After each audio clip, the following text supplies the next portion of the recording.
So you can actually like accrue physical stress points while just sipping a margarita on a beach, which sounds crazy, right? Oh, absolutely. Yeah. But your body treats a luxury vacation and a minor car crash with the exact same chemical response.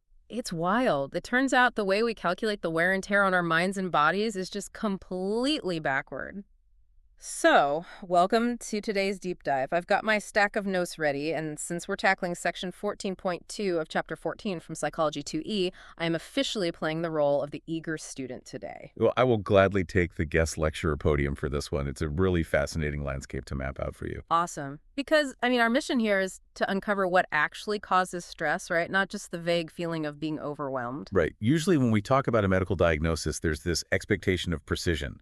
Like you break your arm, an x-ray shows a jagged white line, and it's a binary situation. It's either broken or it's not. Yeah, totally clear cut. Exactly. But when you step into the world of stress and how it impacts the human body, that x-ray machine is just useless. We're looking at a diagnostic picture that is incredibly murky, but no less devastating to our biology. So if we want to understand the actual damage, where do we even set the baseline? Like, what are the fundamental categories? Well, we can start by separating the slow burners from the sudden shocks. So, Section 14.2 establishes two basic categories of stressors. First, you have chronic stressors. Okay, the long-term ones. Right. These are heavy, relentless burdens that persist over an extended period. Think about situations like caring for a parent with dementia or enduring long-term unemployment. Or like a prison sentence, right, where there's no clear end date. Exactly. Your body is essentially running a physiological marathon without a finish line. It's just this ongoing state of endurance. The pressure never lets up long enough for the nervous system to just, fully reset. Yeah. And contrasted with that, we have acute stressors. These are brief focal events. But, and this is the crucial mechanism to understand here, the brevity of the event doesn't mean the stress just vanishes when the event ends. Right, the impact sticks around. Exactly. An acute stressor can continue to overwhelm your system long after the fact. The textbook actually illustrates this with the example of slipping on an icy sidewalk and breaking your leg. Ouch. Yeah. The physical fall takes, 2 seconds? But the stress of managing the pain, the mounting medical bills, the sudden mobility issues, that lingers and taxes your body for months. Okay, so those are the broad baseline categories, Mhm. but the material also spends time on the extreme end of the spectrum, right? The stuff most people immediately associate with the word trauma. Yes. Traumatic events represent the most severe acute stressors. We're talking about situations where a person is exposed to actual or threatened death or serious injury. Like military combat. Combat, physical or sexual assaults, natural disasters like earthquakes, severe car accidents. And looking at the data from Section 14.2, the demographics of who experiences these traumas most frequently is, it reveals a lot about how stress is distributed. Yeah, I remember seeing this. Men, non-white people, and individuals in lower socioeconomic status groups actually report experiencing more traumatic events. Significantly more. Yeah. Compared to women, white people, and those in higher socioeconomic groups. That really highlights how the distribution of trauma isn't just random bad luck. It's tied to systemic reality. Absolutely. And for some individuals who endure these extreme stressors, the psychological aftermath just cascades into post-traumatic stress disorder, or PTSD. It's a chronic stress reaction, where the event essentially gets locked into the nervous system.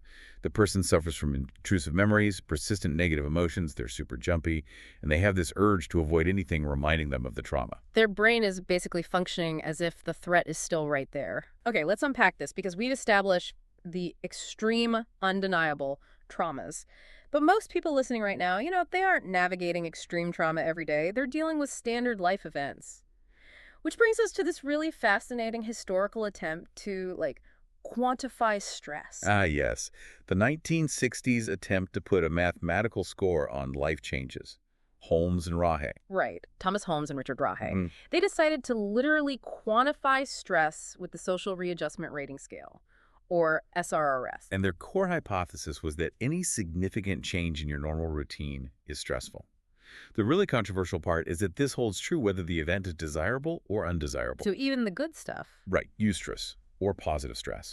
We're conditioned to view stress as a purely negative force. But think about a major promotion, a new baby going on a long holiday. Things we celebrate. Yeah, but they absolutely obliterate your normal daily routine.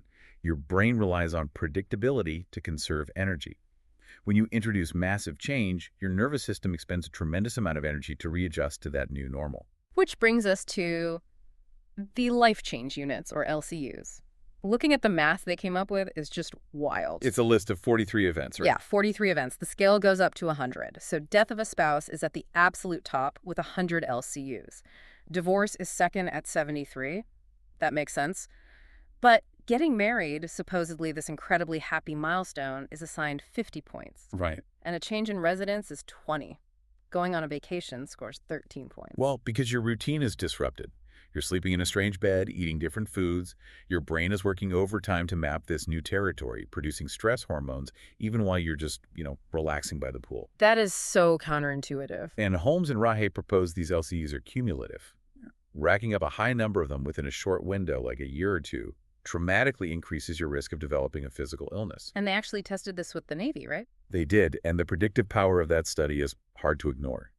They collected LCU scores from U.S. and Norwegian Navy personnel right before they embarked on a 6-month voyage. Just checking off life changes on a clipboard. Exactly. The researchers locked those scores away and then tracked the sailors' actual medical records during the journey. So using the recent past to predict future physical health. Yeah. And they found a strong positive correlation. The higher a sailor's LCU score was while standing on the dock, the more illness symptoms they developed months later at sea. Wow. The textbook also notes that daily spikes in LCUs correlate with physical symptoms. So on the day of a family member's wedding, you might get a backache, upset stomach, or an acne flare-up. Because the sheer volume of change travels, socializing, disrupted sleep, it just registers as a massive physical load. But okay, as the student here, I gotta push back on this scale. Let's hear it. Wait, so getting married and getting fired both just add flat points to a generalized stress score?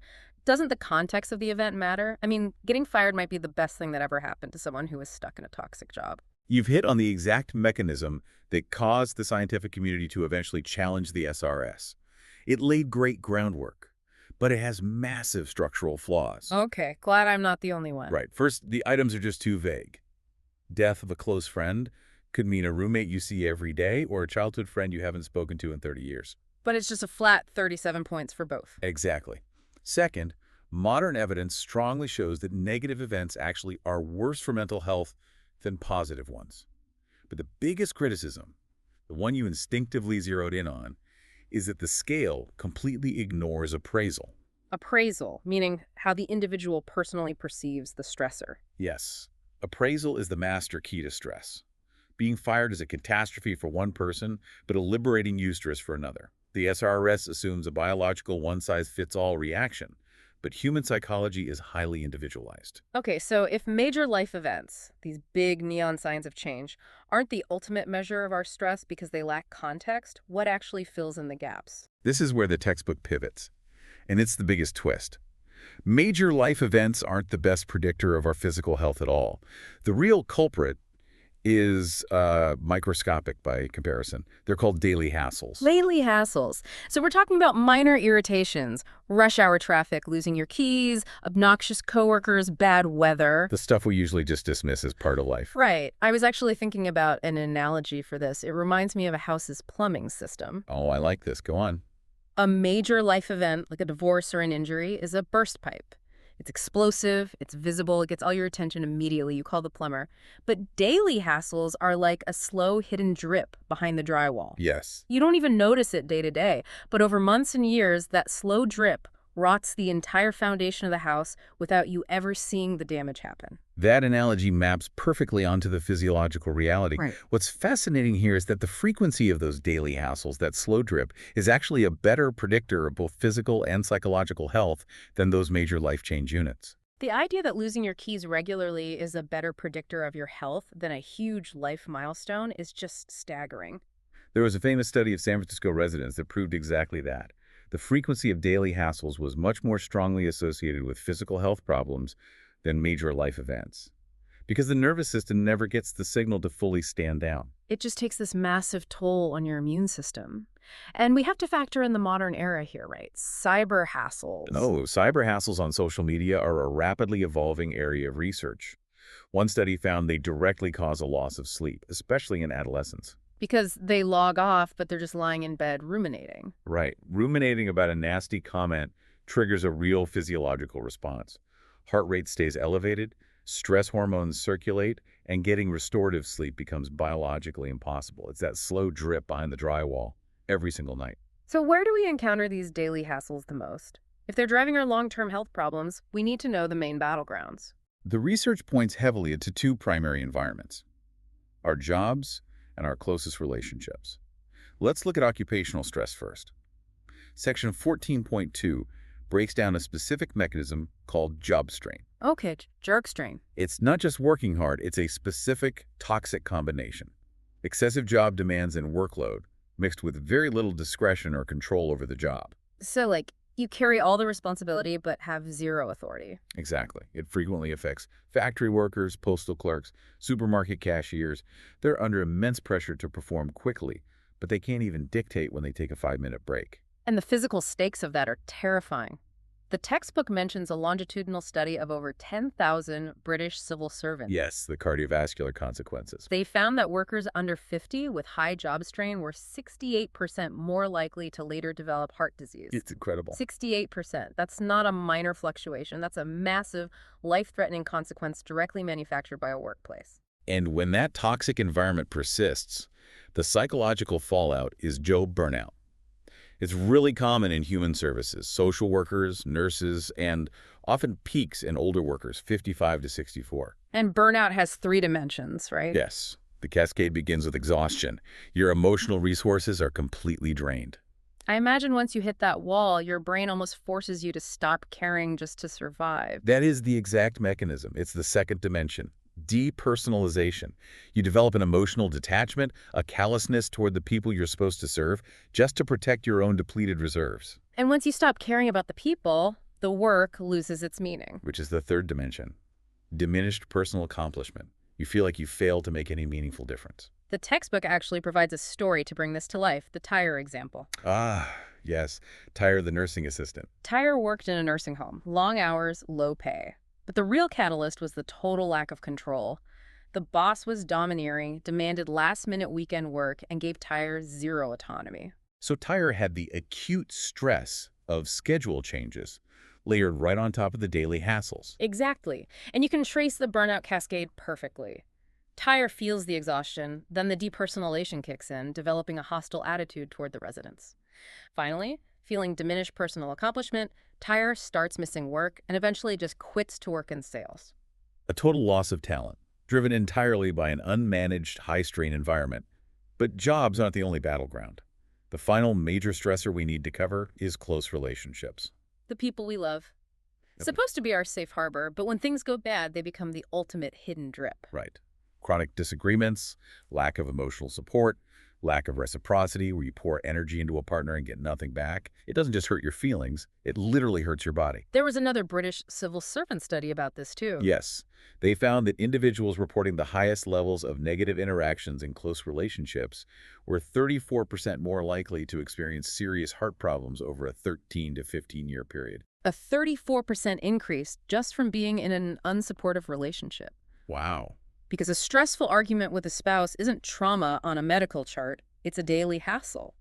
But having that same argument every week for a decade keeps your cardiovascular system in constant defense mode. It literally breaks your heart. Yes. Okay, let me try to summarize this lecture for everyone listening.